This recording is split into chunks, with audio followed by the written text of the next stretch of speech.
मतदारांनो, मतदान करताना अशी काळजी घ्या.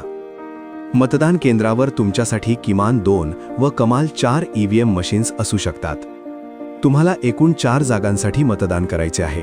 त्या पुढीलप्रमाणे: अ, ब, क, ड.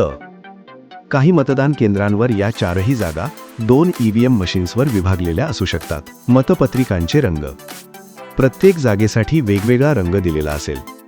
अ जागा पांढरा रंग, ब जागा फिकट गुलाबी रंग, क जागा पिवळा रंग, ड जागा निळा रंग. मतदान करण्याची पद्धत समजून घ्या. प्रत्येक EVM वर उमेदवाराचे नाव व त्याचे निवडणूक चिन्ह दिलेले असेल. अ जागेसाठी कमळ चिन्हासमोरील बटन दाबल्यानंतर लाल दिवा लागेल. याचा अर्थ अ जागेसाठी मतदान पूर्ण झाले आहे. याच पद्धतीने कमळ चिन्हासमोरील ब, क आणि ड या जागांसाठी मतदान करा. ड जागेसाठी मतदान केल्यानंतर बझर वाजेल.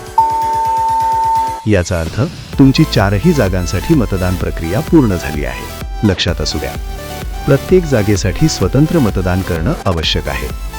घाई करू नका. कमळ चिन्ह आणि उमेदवार ओळखूनच बटन दाबा.